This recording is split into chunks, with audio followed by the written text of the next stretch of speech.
joins the Antisocial Network. Yeah. Mask up, stay 6 feet apart. Yeah, right. Hey, welcome once again to YUH with Lisa, Phil, and Aaron. We are being joined this week by Kurt Ellenberger. He is a musician, an educator, an author. So, Kurt, give us a little background. Yeah, I'm a pianist. I originally started as a trumpet player. I'm from the Detroit area, and I kind of just got hooked on music when I was a teenager. Started taking it really seriously and was working professionally by the time I was 16 or 17 in the Detroit area, and had a great career doing that. And then I decided, I decided to go back to school, and I got my master's and doctorate degree, and have been teaching music ever since. And I just retired about a month ago. Oh, wow. Congratulations. Wow. Yeah, thank you. Yes. Although you were doing something you loved, so it probably wasn't drudgery going into work every day or anything, but Absolutely not. It was such a privilege to be able to just share my passion for music with these really great students for 26, actually 31 years. So it was never, especially the teaching part, that part I always really enjoyed. Yeah, some of the other stuff kind of wears on you after a while, but yeah, the teaching stuff, I always just really loved it because I was so privileged to just be able to share what I love with interested and really great students. yeah.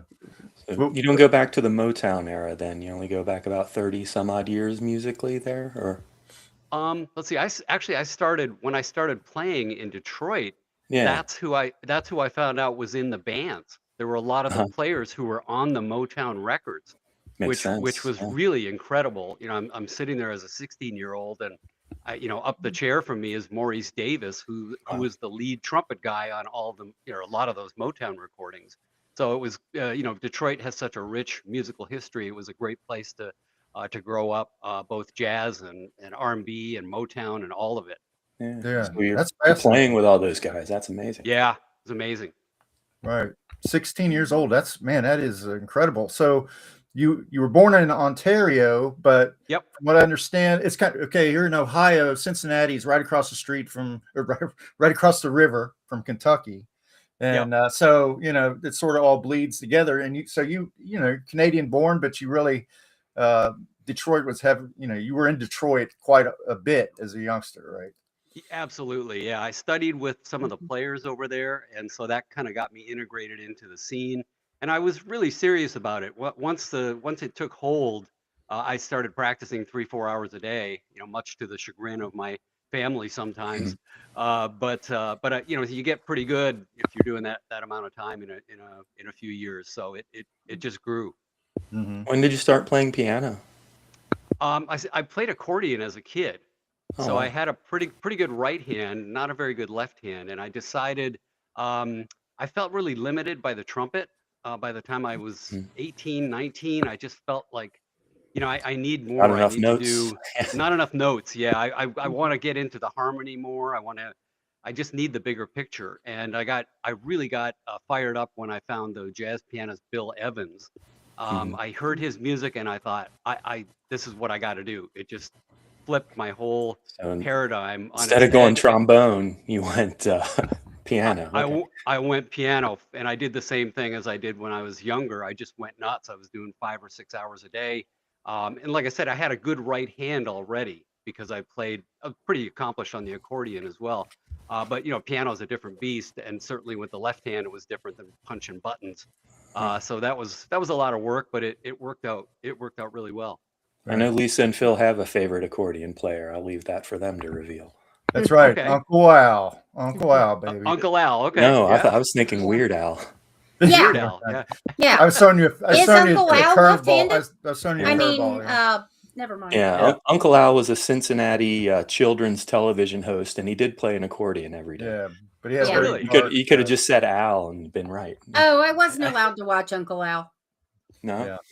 Sometimes Captain Wendy wore sunglasses indoors. Yeah. Right. Uncle Al had some baggage. There's no doubt about Captain it. Wendy was Uncle Al's wife. That's a local Okay. Cincinnati story.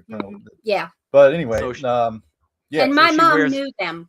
So I she think wears she's her insinuating sunglasses at she's night. insinuating that he beat And her. indoors. Oh, okay. Yeah. Yeah. Wow, that was a little joke there that went off on a dark path, but Yeah. that's um, Yeah. Keep the potassium level up, man. You don't know how dark she's going to get on you.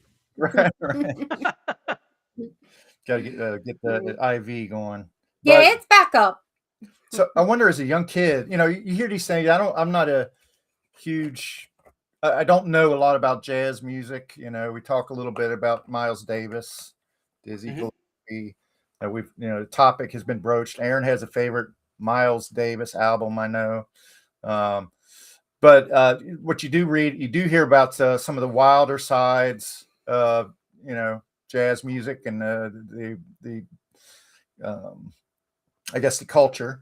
So, young man, did you come across? I mean, were you in like late night clubs with these guys, and did you see any of this like, I don't know, drug use or marijuana smoking or anything like that? Marijuana smoking. There was always a little. Yeah. There was. Well, I can tell you a funny story. I was on jazz tour. musicians smoking marijuana. That's what you're going after. Yeah, unheard of, right? Yeah. Well, I'm trying to get. I'm thinking more of the fact that the music industry seemed to have a lot more of the more serious drugs like cocaine and heroin. Well, this sounds like the 90s, so yeah, it probably was the cocaine scene by then. Yeah, so I'll tell you a funny story. Do you guys know remember the Rat Pack? Oh yeah. Absolutely. Yeah. So with Joey Bishop.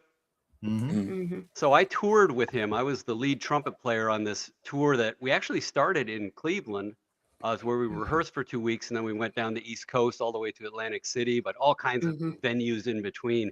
And we got to New York City, and we were at the Playboy Club. I was 18 years old.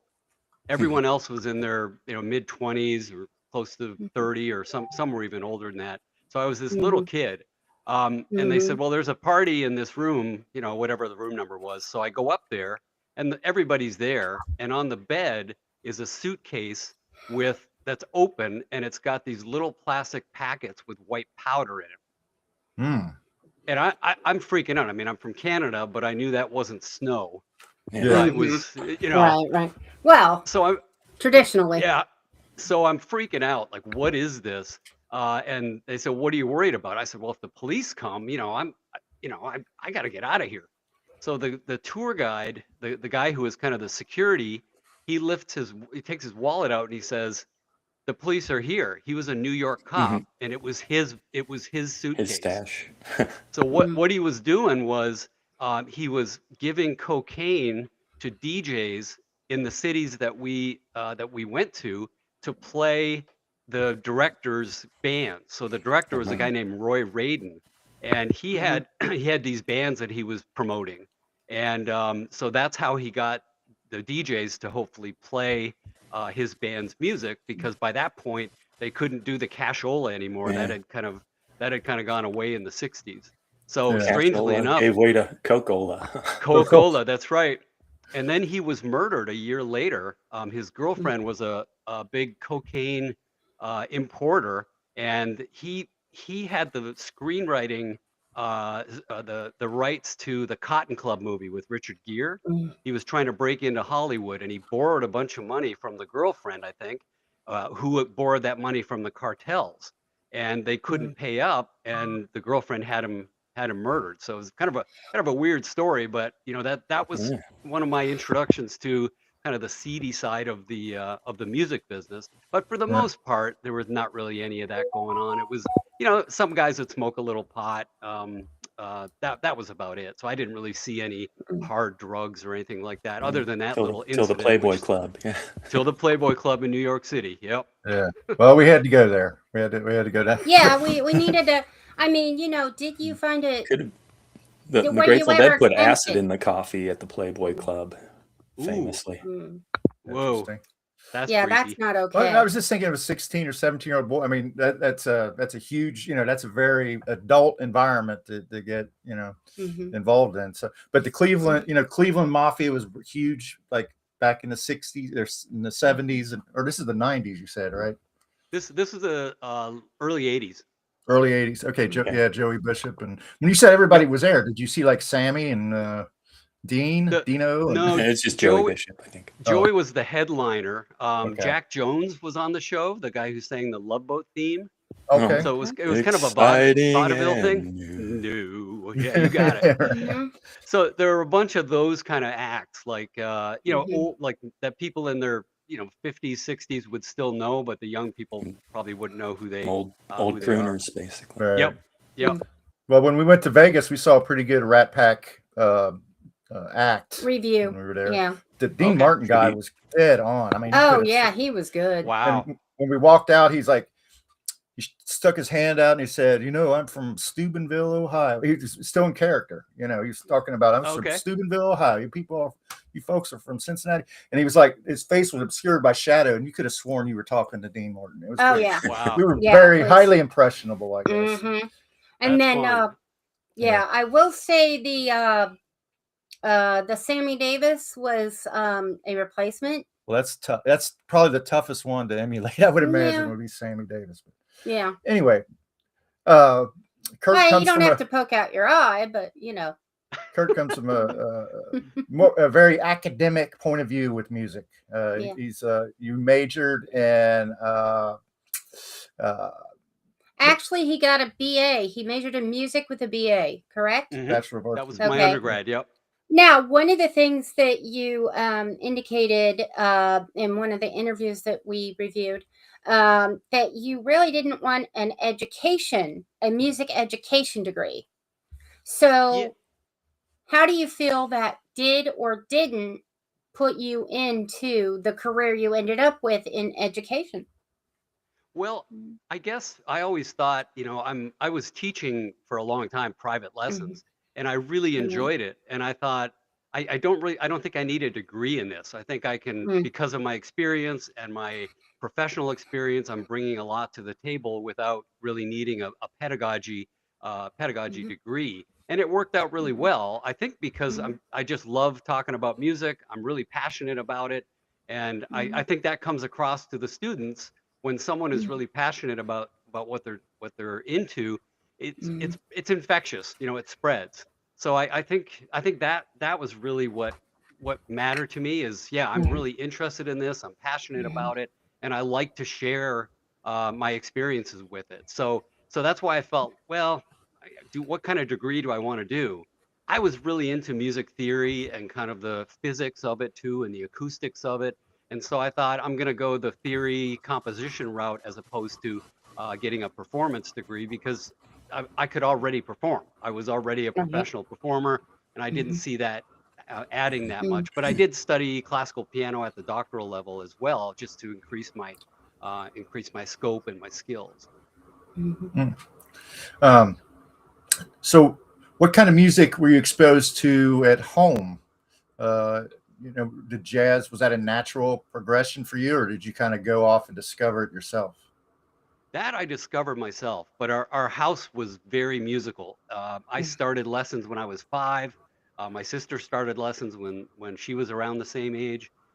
And our house just had a lot of music in it because my dad was a singer.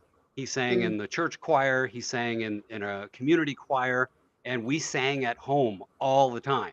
So Hmm. bedtime was me and my sister and my dad he's putting us to bed, and we're singing folk songs and rounds and canons.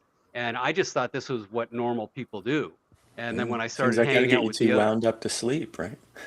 I think it actually kind of calmed everything down. And And, then, and Mhm. yeah, guess it depends on the music. it was a nice ritual. Yeah. Yeah. Mhm.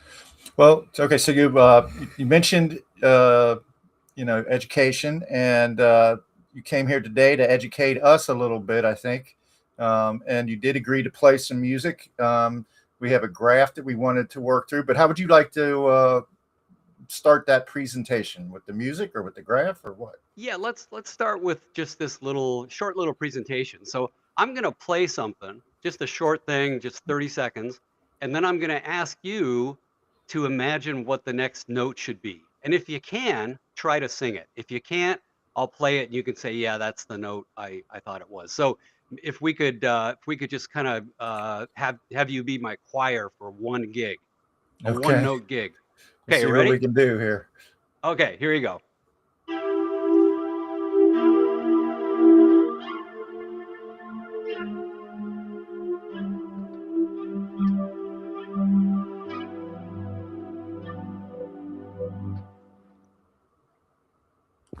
Doom.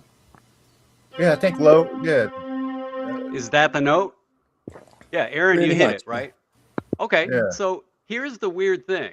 I don't know how much experience you have with music, but I didn't play that note.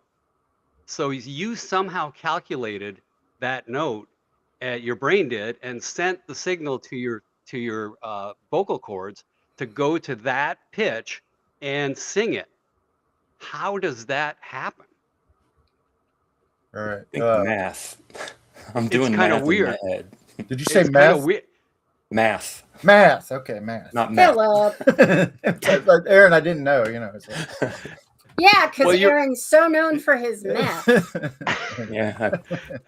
Well, I double majors math and He is computer not. science. Math makes a lot more sense. Well, you're right, Aaron. It is math. Your brain made a calculation based on the relationship of the sound waves you heard, and it supplied that note as the quote unquote solution. So how does that work? So I'll go into that a little bit because I think it's really quite fascinating. So Okay. if I play, everyone knows, do, re, mi, fa, sol, la, ti, do, or the piano keyboard, and then it starts again. And it's an octave up. We call that an octave up. But what's weird, if I play the C here, and then I play it an octave up, it's a totally different pitch. They're totally different pitches. But somehow we hear those as being, well, the second one is the same as the first one, it's just higher. But in reality, it's a completely different pitch. So what is it that relates those two pitches? Well, it's that their waves are very symmetrical. So the first one, if I'm going to play that low C, let's say the string length is 10 inches, the C above it, to get the C above it, I have to go half of that string length. So it would be 5. To go to the C above it, I would go half again. So they're in a relationship of 1, 2, 4, 8, 16, right? And we keep on going. Do you Fibonacci remember? sequence.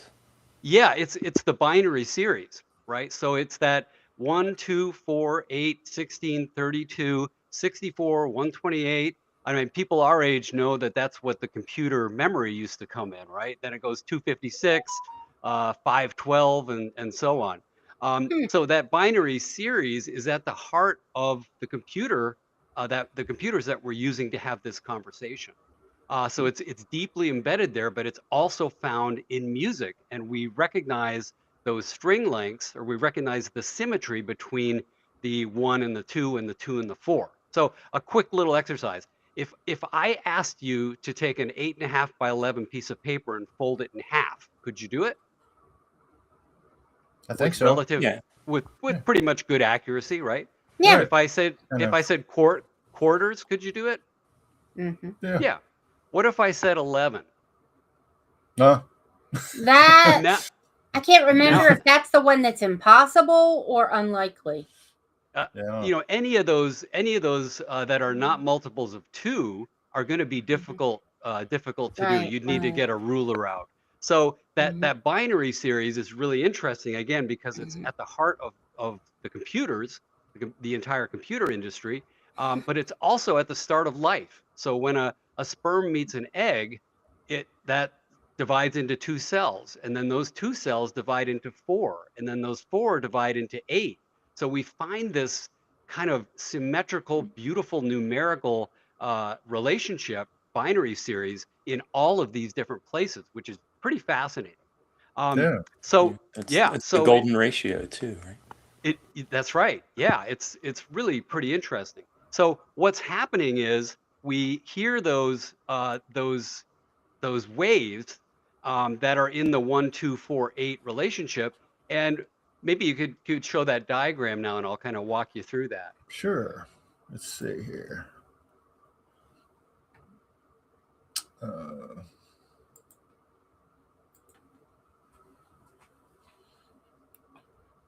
There we go. So let's go to the second one, example 2. So there's a C, so that string length, right, that C4 is vibrating like that, going up and down. And then we cut it in half, and if you put, so that's an octave up, and the one under it is another octave up and another octave up. So we have a string length here of 1, 2, 4, and 8, and you can see how symmetrical they are. They all share, they share points where there's no vibration. It cuts the string in half, then it cuts it in half again, and then show the next example. You can see all 4 of those together, and you can see it's kind of pretty, right? There's a symmetry there. It almost looks like a flower or a sunburst or something Or like that. stained glass or something. Yeah. Yeah. So your ear hears that when it's hearing these notes played together. It's hearing that they divide up symmetrically. When you hear something else, all of a sudden the symmetry is gone. So let's go to the next diagram. That diagram you're leaving now reminds me of Stewie from The Family Guy. I was thinking the same thing. Yeah. Right. Yeah. I was hadn't thought of thinking, that. I wonder if That Stewie looks said like- it is a I thought football. that looks like a bunch of oblong heads with big eyes and no other facial features. And then about a minute later, I went, "That's Stewie." Mhm. Right. Maybe I I should was put a thinking UFO exactly in that the one. same thing. Yeah. Mhm. So then this last one is the same diagram, but now I've put a 15 string length in there. So I've chopped that up into 15 parts, and you can see that the symmetry is destroyed, right? They're not lining up, and we hear the fact that symmetry is not there. So here's again that sound. So what's really interesting is that when your ear hears that asymmetry, it supplies the nearest factor of 2 going down usually. Sometimes it goes up. So when your ear hears this,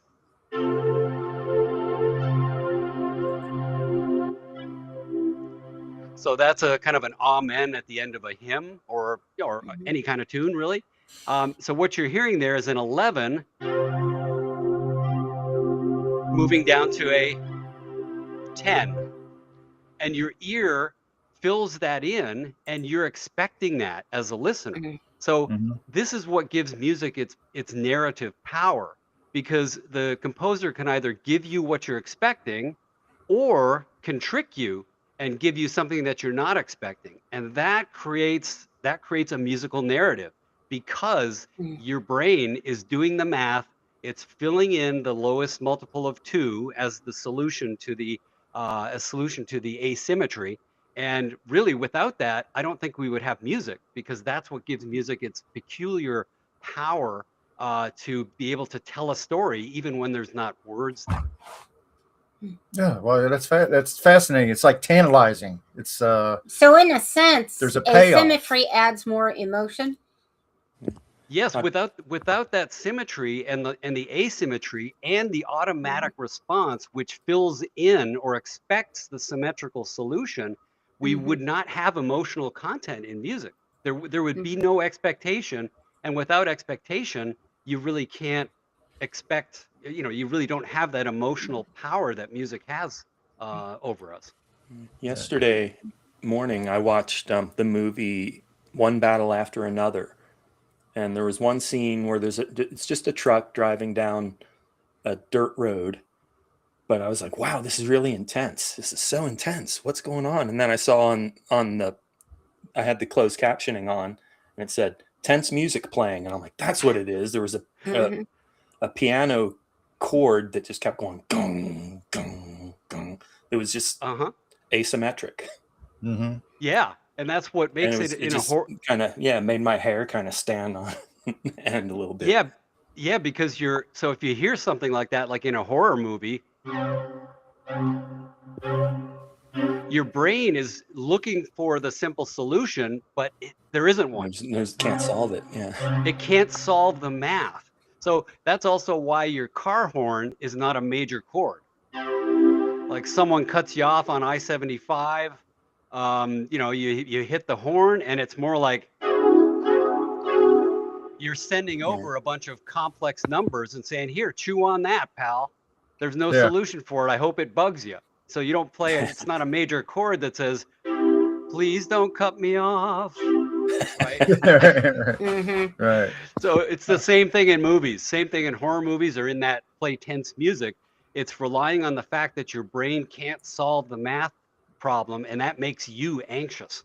That makes you kind of tense, Yeah. which You're wondering where it's going to terminate. Is it going to terminate into a murder, or is it going to be some, Right. some kind of jump scare? Something was coming to a head there. Yeah. exactly. So Right. without Yeah, that and if- ability, how does it work? It doesn't. Makes you feel vulnerable. Just watching a boring Yeah. truck going Scared. down the road. Yeah. If you don't have Yeah. Yeah. Well, that's Right, fascinating. exactly. I've seen a documentary. We watched something about music in film and in cinema, and watching the exact same scene without the music, completely different. I mean, that music really feeds into the emotion of the situation. I have Yeah. Uh-huh. I have a little. I hesitate to tell this because it reveals me to be something of adult. But I was watching a movie one time that had a defect in it. I was watching it on a jailbroken Fire Stick, which you should never do, by the way. You should never do that. But it had a defect in it. It was Insidious. The movie was Insidious, and I watched it for a good 35 Not the movie was name called of the Insidious, or I think it was called Insidious. Okay. Oh, really? Okay. And the movie, all it did, I watched the movie. I could follow it along, but there was no dialogue or anything. All it was this pulsating, like, and I listened to it mesmerized for about 35 minutes before I realized there was a defect. I thought the movie was actually written that I way. thought it was an artistic choice. Yeah, because it actually, everything made sense. You could tell what was happening, and everything was, the actors were very That's good emotive. filmmaking too. Yeah, so that was weird. That's funny. weird. But funny. it kind of shows that sounds can kind of mesmerize you, or like you said, tantalize you, and you expect, you expect some sort of payoff at some point, and when you don't, Yep. yeah. But That's Yeah. yeah. I don't think that makes you seem like adult. You did follow the narrative. yeah, But It- you usually yeah, don't do that type of movie. it was so visual. so it There was like a kinda- car wreck, and then they showed the grieving parents because a child was in the car wreck, and people. It was so easy to follow that you didn't need the dialogue. So the lesson here is always get your entertainment from legal channels. Exactly. Aaron is a part of the anti-piracy team, or he Yep. was. Okay. Okay. Yeah. At Disney. So Now I do have a question. I don't know if you have looked at. See, I have ADHD, and Mhm. for a long time, certain music would just, and I never realized it was related to my ADHD until much later. So the question is, I mean, because neither of my parents, well, my dad, they pretty much thought he might have ADHD, but he was never diagnosed. But my grandmother, my grandmother definitely had, if not full-blown ADHD, she was in there somewhere. My mother's mother, but my mother was, fairly much a norm as far as that goes. And so I don't know where I was going with that. your ADHD. How very ADHD the that music, went. the music that bothers you. Right. Is there, I mean, what's the science on that? Because I do know other people with ADHD who said they have the same reaction to very similar types of music. Like, for instance, it tends to be, for me, straight instrumentals, where it's just the one instrument. And Okay. to give you whatever one other fact about Lisa is Mhm. she's the only person I know that is technically tone deaf. Yeah, I took a test. Interesting. And it said I was significantly tone deaf. Well, then we had a So- guest on the show diagnosed her with misophonia as well. That's well, I kind don't of know the what that same is. thing as misophonia is unexplained reactions to sound, music, sound, certain, Interesting. yeah. Certain people, Honestly, I have chewing I have noises and things like that. right. Oh yeah, I definitely have that. Like Definitely. Ween. I've actually, my brother was walking around eating one day, and I just looked up and I said, "Would you and stop breathing?" And he looked at me all shocked, and I was like, look, you have to stop making that noise. Okay. Chew with your mouth closed. And some other people I know can be guilty of that. Uh-oh. Even I Mhm. offend Lisa occasionally. I'll be like, could you close your mouth while you're chewing? Yeah. And I don't have that visceral reaction like I did when I was, where I just automatically go straight from 0 to 60. So I think Mhm. what you're getting at is I mean, murderous. You're like, talking here's about- the knife. I have a knife. Shut up. So you have auditory triggers. Right. I do. Definitely. you're saying like when something disrupts the order of things that Kurt was talking about, and your expectation of the next note, when something disrupts that, and you find it discordant. We and don't disordinate. know if it's the I don't symmetry know thing, if it's, but I don't know if I think it's that's that. what she's trying to find out. Okay. Right. I'm asking. Let's see what Kurt has to say about it. Yeah, well, I think one of the things that because music is everywhere, we're constantly surrounded by it, that we discount how powerful it is in terms of its mimetic quality.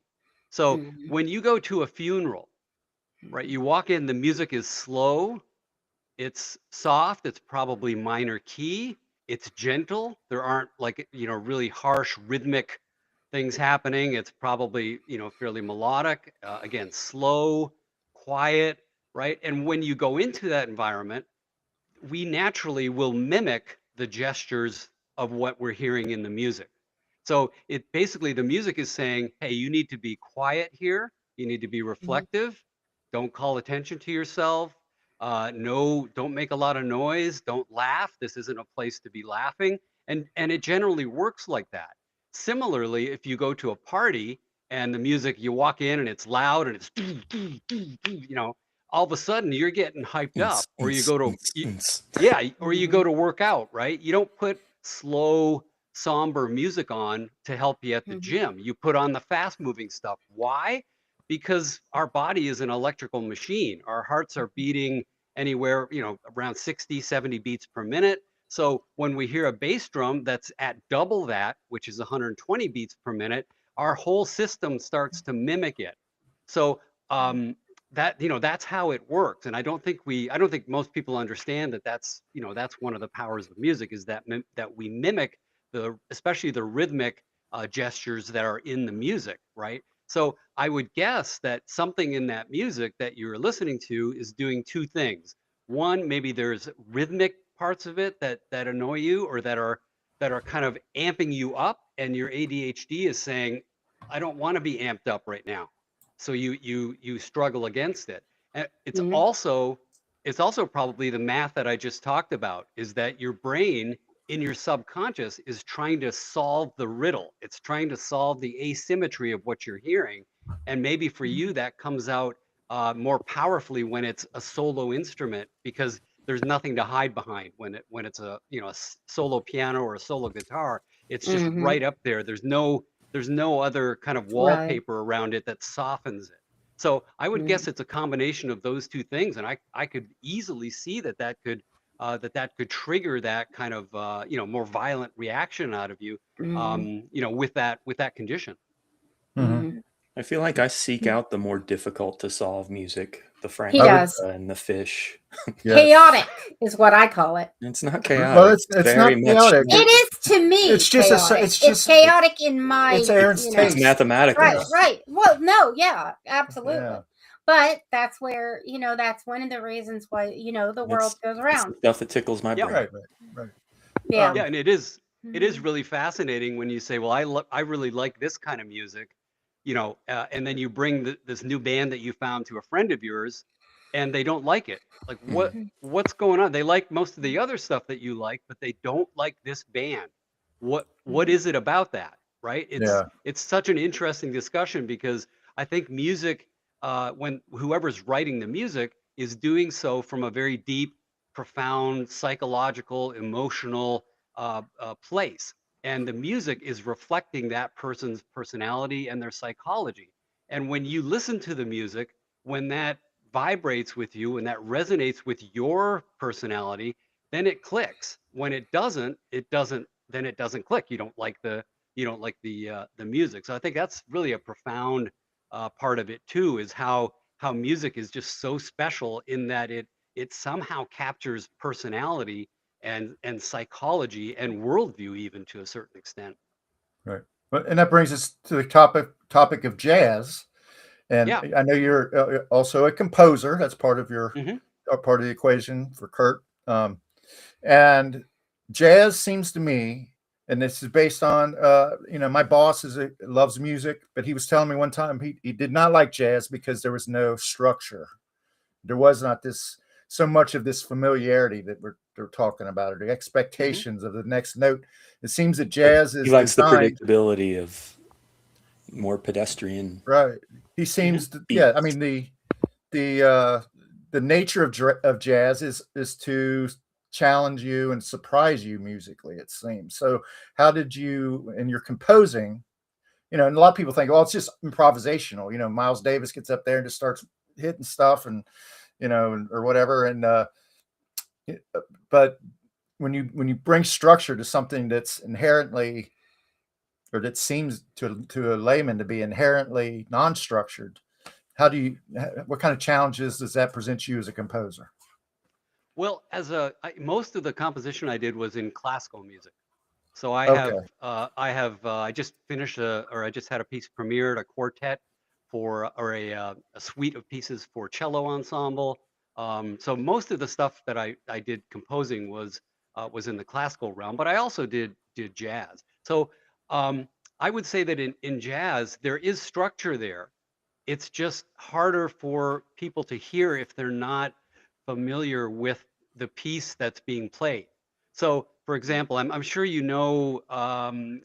the tune "All the Things You Are," or so let's pick some other standard from the 40s. You like any of those tunes, right? Like take the A Train, Duke Ellington. Okay, brown I think jug. I've heard that. Take the A Train. Okay. There you go. Take the A Train. A Train. Yeah. Harlem. Yeah. Yep, you got it. So if you know the tune really well, and then someone improvises over it, you've got the structure and the framework kind of in the background. So that really helped the early jazz musicians because they were doing a lot of their tunes were pulled directly from the Broadway songbook. So there were famous singers singing the tunes. Everyone knew the melody, and then jazz musicians would play the melody and then improvise on it. So they had kind of a place where you have a toehold, right? Because the tune is already in everyone's head. That was less and less the case once we get into the 50s and 60s because the popular music just didn't have that kind of harmonic richness for jazz musicians. Yeah, it just didn't work. But there are some bands, and I would encourage you to give this a try. So YouTube a band called The Bad Plus, and they do like jazz versions of popular music. So they do Tears for Fears, Everybody Wants to Rule the World. They do Queen, We Are the Champions, and they do Nirvana. What's the Nevermind. Nevermind. Yeah. So when you listen to those, then you'll be able to understand it because you know the structure of the tune first. So I think that's one of the big issues that jazz has, is that it used to be so pinned to popular music and Broadway, so that listeners that didn't know it still had a way in, but that kind of went away by the time we get to the 50s and 60s, certainly. And so that makes it more difficult, but there is structure there. It's just much more complex. So you really have to kind of move into it slowly with easier stuff and then progress with it if you're interested in it. So Like maybe if you don't have a maybe your mathematics- boss is a simpleton. Well, I would not dare to say that. I Kidding. would not say that, but it's just that's his taste, Especially the likelihood is his Tacking company that on is to calling yourself a cult. monitoring our. His company's probably monitoring our broadcast. Well, we'd take the listens even if they were. Yeah. We would take Just- that. Yeah. Oh, okay. Just know that you took a shot at yourself before I took a little joking right. shot at your boss. Right. Well, Now, I find what you're saying about jazz interesting because I do find jazz annoying. well, I've always disliked jazz. I love the blues, She needs but not lyrics. jazz. She can't have Do what? anything instrumental. She has to have lyrics. Oh, and you that's what okay? she Yeah, I that's do what have she to. hooks to. I have enjoyed some instrumentals, but in the majority, if it's an instrumental, I'm like, no, Do you like Manhattan Transfer? I don't know. They're a jazz. Yeah, probably not. See, they're more vocal, I think. Yeah. Yeah, Vocal, they're yeah, vocal. quartet, Yeah. or vocal But I quartet. mean, it's not even about the lyrics. I just, even with lyrics, jazz, I don't know what it is Well- about jazz specifically, as opposed to like the blues or pop. I don't like heavy metal as much. Mhm. You know, country, I'm kind of Well, maybe it's. I mean, if you're mathematically inclined, it might And I appeal did to you like more. disco. It might appeal to you more than if you're not. You know. Yeah, Um, absolutely. Yeah. Absolutely. Yeah. I think those there's a lot of taste there, but there's also a lot of Mhm. exposure. So if you've heard a Right, lot of it, right. you'll tend to be able to go along with it better. But I would suggest like listen to the Miles Davis album Kind of Blue, Mhm. because it's such a great door into jazz. It's very listenable. It's not chaotic. And it's I think it is still the highest selling jazz album of all time. Yeah.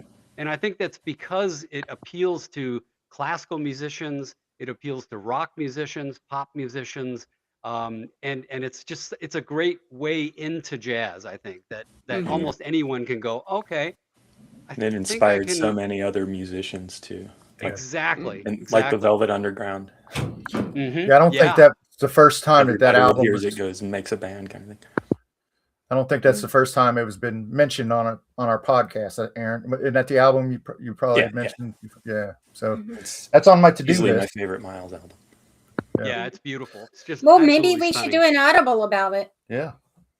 We have this thing we do called Aaron's audible audio audible. Audibles. Yes. Okay. I call it audio edibles because I misheard it once and think it's funny. But basically, it has to be an album Philip hasn't heard in its entirety. Okay. And then what we do is we listen to the whole album and we basically rank which songs we liked and kind of give a little why. Yeah, we do a deep dive. Yeah. Yeah. Mm-hmm. Oh, Kind of that's go over cool. it track That's a by great track. idea. You want to listen to it at least. Aaron's rule is 3 times. We got about 30. We got about 30 audibles in the That many can. already? Wow. Yeah, Okay. and so we nominate a banger of the podcast. So I'm going to do a set list one time. It's got all the bangers in it, and then we'll Okay. do a show on that. So, Mm-hmm. but And do you generally concur, or are there like a lot of different No, opinions there's- on it? Oh yeah, there's a lot of differences. Okay. yeah, we rank. I mean, usually Yeah, the banger, there's a point system. I'm sorry. Go Yeah, ahead, we Aaron. do It kind is of like your- I don't know if you've ever played baby. fantasy baseball, rotisserie baseball, No. but basically however many people are involved in that one, or however many tracks are on the album. The number, say there's 10 tracks, the number 1 track you vote for gets 10 points, number 2 gets 9. It's like a ranked voting, ranked choice voting. Mhm. So that number 10 just gets 1 point, and then we do our rankings and they get added up on the other tab of the spreadsheet, and we have the banger unless there's a tie. Yeah. Oh, So it's sounds formulaic, Mhm. but you got to have some sort of gimmick. But Yeah. some of our musical guests are like, "Oh, I love this album, but I could never, be so." I could never choose one of the babies. Which is Yeah. fine. We don't have to. Yeah, we Right. don't always have to do the ranking part. Yeah. Right. So And it can be more difficult with jazz, especially like Coltrane, when it's pretty much the same song Ooh. throughout the whole disc. Oh yeah, Coltrane's hard. Mm. Well, that we're at the point where we're starting to maybe look at the Elite Eight mini bracket. But I do have a question I wanted to ask you. Is there as a performer? You said you worked with Joey Bishop, and we didn't really get into any other artists that you may have worked with. But is there anyone past or present that you would drop everything to perform with? Oh boy. I think I did get to perform with this musician many times, and he became a kind of a personal friend. His name is Kenny Wheeler. He was a Canadian trumpet player who I think was one of the most important trumpet players after Miles Davis. And like I said, I got to perform with him many times and record with him once as well. So that, to me, that was kind of one of the highlights of my performance life was working with him. Awesome. Today, I don't perform anymore. I have a hand condition. I had to retire from that about 16 years ago. So that's when I started doing a lot of writing. So it was a curse, but it was also kind of a blessing because it just opened up a whole new career for me, really, as an author, which has been really fun. And go ahead and mention your latest book.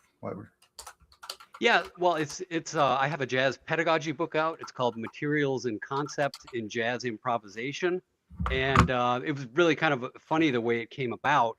I would post these. I call them instant expert sheets because one of my profs in classical music did that. So he'd have a sheet up on his door, be an instant expert on pentatonic scales or whatever. And so I started doing that as a jazz teacher. And I kept getting requests from students. Hey, can you do an instant expert sheet on this, on that? Eventually, I had like 50 pages of stuff. And I thought, wait a minute, this is kind of a book. You got the makings of a book. Yeah. Yeah. And that's how it came about was I realized, wow, if I flesh this out, I've got a book. So I put that together. And it's done quite well. It's on Amazon. I mean, it's a niche audience, but I do pretty good sales every year, and it's sort of crowdsourced material they request. Yeah. So what's it called? The book is called Materials and Concepts in Jazz Improvisation. And it's I actually got contacted by some publishers to say, hey, we'd like to publish it, and I said okay, and I said what's the what's the deal? What's the contract? And they said, well, you get 10%. Excuse me? 10%, yeah. There's no way. And I think I got that up to 15 or 20, but that's when I realized, man, if you give your book away, you're not making anything. Yeah. So I self-publish it. You order it and they print it and ship it out, which is really pretty cool because you couldn't do that, 30 years ago even. Okay. Yeah. Well, and in our youth, being self-published was a point against. Yeah. It was basically if no one wants to publish it, no one, why would you pay $500? That's a vanity publish. Yep. It's just for your own purposeful vanity. Yeah, whereas nowadays, not the way it is anymore. Especially since 2020, self-publishing is actually kind of more the way to go. Well, we have a lot of self-publishers. So we'll make sure to put that in the notes, but are you up to doing the Elite 8 mini brackets? Sure. Okay. All trumpet players. Yes. So we're talking. Can I be the MC on this? Sure. So okay. We should say we're talking. We should mention our guest's name occasionally, and it's Kurt Ellenberger. That's right. I keep trying to remember to do that. Yes, renowned. And we're coming to you from the Antisocial Network. Yes. Correct. Very good, thank Aaron. you, Aaron. Very good. I put that in our intro. So, yeah. Philip's kind of our management. Aaron's our detail, and I am Vox Populi. There you go. Okay. All right. Love it. At least you're going to be the Wink Martindale of our. Yes. Okay. So, I don't really need this. Jack Barry. I just Here watched you Jack Barry. Jack Barry. Oh, Jack Barry. Yeah. Okay. Peter Marshall. Peter Marshall. Well, then she has to talk about making whoopee, which we're back into jazz. There you go. Yeah. Making whoopee. That's show tunes. So we blended in some popular trumpeters versus some very serious jazz, legendary trumpeters. So it'll probably go a certain way, but by the time we get to the end of it, it's going to be a pretty colossal. It'll be a Godzilla versus King Kong type of matchup at the end. Hunch, can you get that over here? No. Sorry, I can't. No, I can't. Okay. Never mind. Okay, so we've got, excuse me for leaning in and squinting. We've got Doc Severinsen versus Hugh Masekela. Masekela, yep. Okay. That may be spelling. That's Hugh's. That's the one your sister was really into, right? Yeah. And I really enjoyed the music that she passed along for us to check out. I didn't know Hugh Masekela at all, but I really thought it was dynamite.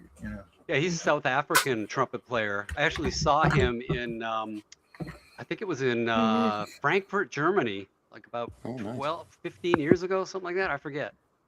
And of course, Doc was the band leader of the Tonight Yep. Show band. Yep. So, I share a birthday with Johnny Carson and Weird Al. Oh, so Kurt, who Nice. would you take over those two outstanding trumpeters? I have to go Doc Severinsen because that's what I'd hear every night for the first 20 odd years of my life. Yeah, I'd have to go Doc Severinsen too. But they're totally different players. Masakela is a more of a folk improviser in kind of the jazz vein, but has all the folk music from South Africa in it, and he's great. But Doc Severinsen, just technically speaking, is one of the most extraordinary trumpet players who has ever lived. The things that he can pull off on that instrument are things that almost no one else could even approach. And he's still playing. Yeah, So he's yeah, I gotta give the 99, nod I to the think. He's Doc. like, yeah, almost Yep. 100. Yeah. Yep. I'm gonna make it a sweep. Although, like I said, I really liked Hugh. So, but anyway, what's the next matchup, Lisa? Louis Armstrong versus Wynton Marsalis. Oh boy. Tough one. Well, again, they're both fantastic. Louis Armstrong. I mean, I've got to go with Louis Armstrong just for the fact that he was one of the original innovators who put modern jazz on the map. I mean, he broke out of the Dixieland stuff, started doing more complex improvisations, and really set the stage for everything that came afterwards. Wynton is a great player, but he doesn't have that legacy of innovation, even though he's also an amazing trumpet player and one of the few who does jazz and classical at the very highest levels. That's really rare. But sorry, I gotta go Louis. Understandable. Yeah. Louis never played with the Grateful Dead, and Wynton did, but I got to go Louis too. Okay. I'm going to go with Louis, although Wynton, he's not the leader of the Kennedy Center band, right? Is that his brother? Nah. Well, he's not either anymore. He's at retired. the Lincoln. He's at the Lincoln. Lincoln Yeah, Center. the Lincoln Center. Yeah, Lincoln yeah, Center. Lincoln Center. Yep. Okay. All right. So didn't he retire from that recently or step down? yeah, like that Yeah, last week, I think. Although he's got a farewell tour coming to him, I think. All right, Lise, what's the next? Is it a tour or a residency? Well, I'm just saying he's not going. It's going to in the future. He's not dropping his trumpet right now and walking off. Well, here's a little backstitch for you. Sorry. Go ahead. He's just done with Lincoln Center. Yes, dear. Miles Davis versus Kenny Wheeler. Little bit of a backstitch. Oh Ooh. Man. Okay. Man, I don't know. Tough matchup for you. That was mean. I'm sorry. I snuck that in on you. Oh boy. Yeah. I'm gonna go ahead and say Miles Davis, and I think I'm gonna have to say Miles Davis, even though I love and revere Kenny Wheeler. I think Kenny Wheeler kind of picked up the baton afterwards with Miles Davis. But Miles Davis did, again, like Louis Armstrong. Without Miles Davis in the late 40s and especially in the 50s and 60s, jazz is a different beast. I mean, the guy was just an innovator, and he had this real skill of being able to pull the right players in at the right time to get the sound that he wanted. And his footprint on jazz is just huge. So I got to go with Miles Davis. And his footprint on improvisational rock music. Well, I'm going to go with Miles also. But there again, you're going to hear this a lot tonight at the Grammys. It's a honor just to be nominated. So Grammys are tonight. Mr. Wheeler has nothing to be ashamed of. Well, according to Channel 5. I believe it. I just completely oblivious to it. Here's our last matchup of round one here. We've got about 5 minutes. We should be able to get this in. Okay. Dizzie Gillespie versus Herb Alpert. Well, I played with Dizzie Gillespie at the Detroit Jazz Festival. Wow. So I got to meet him and be really up close with him. And for me, it's that this is an easy one. Dizzie Gillespie is, along with Charlie Parker, the inventor of bebop. And again, that's such a legacy there that without that, there wouldn't have been the type of jazz, or jazz wouldn't have gone where it did. Herb Alpert, a great player, kind of more in the pop kind of realm. I wouldn't really put him in like a serious heavy jazz player. So I got to go with Dizzie Gillespie. Just legacy, chops, inventor of bebop.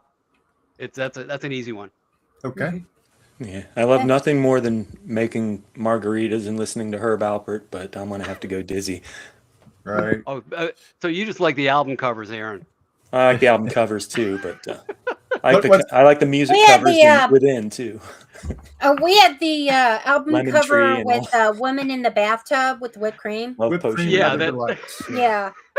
And I'm pretty sure the reason why we had that was because of the album cover. Well, I like the Because lonely. neither of my parents enjoyed jazz or anything of that Yeah. nature. My love- kids referred to that album as Cake Lady growing up. Mm. I love Okay. the Lonely Bull too. I love that. But, Dizzy for me also. All right. Okay. So this is the So final we're at four. level 2, final 4. Doc Severinsen versus Louis Armstrong. I got to go with Louis Armstrong. Just again, the legacy and the innovation and moving the ball forward like that. There wouldn't have been a Doc Severinsen without Louis Armstrong. Yeah, Right. yeah, All right. Louis. Louis.